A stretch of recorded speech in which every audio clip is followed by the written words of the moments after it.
Hello, everyone. My name is Sarah Mayer, and I'm very excited to be talking with you today about breaking the rules and launching a little bit differently by embracing your buffet year. What if I told you that the traditional way of launching is simply broken? So let's talk about that. You've been told to pick one perfect offer before you start, map out a flawless marketing funnel before you sell, and stick to one thing until you scale. And yet, when people follow all these rules, here's what happens: they spend months creating an offer that sometimes flops. They build the perfect launch plan and get crickets. They feel stuck because they don't know what will actually work. So let's talk about a different way. What is a buffet year? Imagine walking into an all you can eat buffet. There are dozens and dozens of options. Do you load up on one dish without trying anything else? Launching a business or a new offer should be the same way. A buffet year allows you to try multiple strategies without overcommitting, test different offers, pricing models, and audiences, and find what actually works for you before going all in. So, what's different between a traditional launch and a buffet launch? In a traditional launch, you're going to pick one offer, build a long, complicated funnel, and honestly hope it works. And while this may work for entrepreneurs who have been doing things for many years, for newer entrepreneurs who are just trying to figure out what they want to do, this doesn't always work. So, a buffet year launch tests multiple strategies. It allows you to move quickly and it keeps what works, but also drops what doesn't. So, you might be asking, how do you actually do this? So, there are three key phases to a buffet year. The first one is to explore, the second to experiment, and the third to expand. And that's really about testing, validating, and scaling. So let's break all of these down because it's a great way to launch. Sorry, dropped my mouse. All right. So the first one is the explore. This is the phase where you're not locking yourself into one idea yet. Instead, you're testing different options to see what clicks. So this may be a different offer. It could be a course, a coaching, a membership, a private podcast. It could be different pricing models, maybe a high ticket, low ticket, or even a pay what you want. And you may also test different platforms. So it could be a webinar, a podcast, or you could sell on social media in the DMs or directly on a phone call. And so the action for you is to pick 3 to 4 things to test this quarter. Now, you don't want to test them all in one launch. You want to pick 3 to 4 over the quarter. So maybe one a month. For example, if you're a consultant, instead of immediately launching a 5K program like everybody's doing, and then maybe not enjoying a 5K program, or maybe it's too long, try a VIP day, a monthly subscription, or a $297 self-paced course. So it's really about picking one offer, one pricing model, and one platform, trying it out, and then maybe switching that up. Phase two is all about experimenting. And this is where you launch into micro experiments. So instead of overcomplicating everything, you want to run a beta test. So maybe you sell something before you build it. Maybe you adjust your pricing. So you're going to test a little differently. And that is where you make smaller changes and see how they work. And I also encourage you to launch in a scrappy way. You don't need fancy funnels, a website, all these things set up. People have sold in the DMs without a website for a very long time. At some point, you might want a website. But when you're first starting out, before you commit to building everything, you want to make sure it works.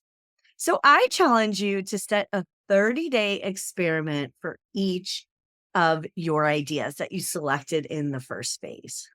All right, phase 3 is all about expansion. So now that you've tested and validated, it's time to scale. For example, a free challenge might have converted better than your webinar. Do more challenges. If your VIP days sold faster than your membership, do more VIP offers. If Instagram engagement was low, but LinkedIn DMs booked calls, focus on LinkedIn. And I know sometimes this seems oversimplified, but many times we keep doing the same things over and over because we want to make that one commitment to the niche, one commitment to the offer, and keep trying something.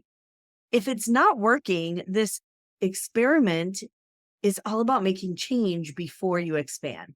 So I want you to really look at, if you're already launching stuff, what can you drop that maybe is not working and go all in on what is. So focus only on the highest ROI strategies. All right, let's do a little example. So one of my clients, Lisa, she was struggling with her launch.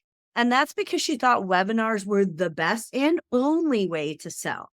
But when we experimented with them, we realized that Lisa hates webinars and it wasn't going really well.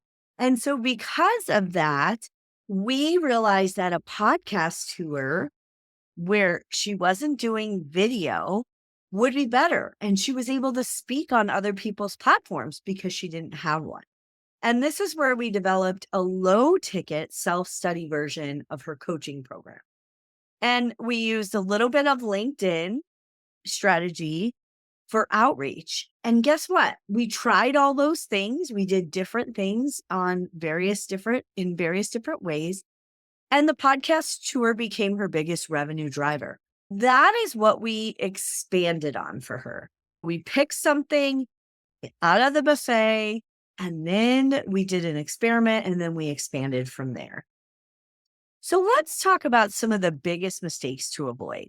Now, when we talk about a buffet year, it doesn't mean that you're going to do everything.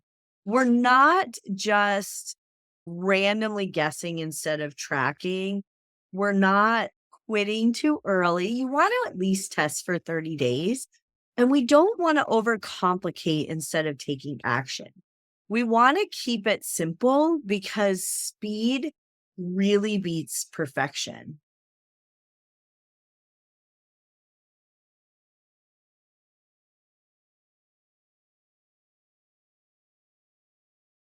All right. So now that you know some of the biggest mistakes to avoid, I want to give you your challenge. So, first of all, you want to pick 3 things to test this quarter.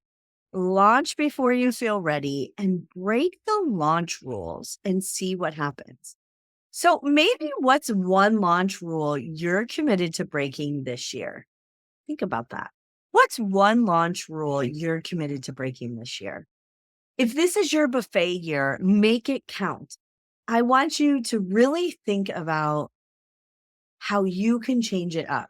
Now, this is not about just throwing spaghetti at the wall. This truly is a scientific way to think about your launch.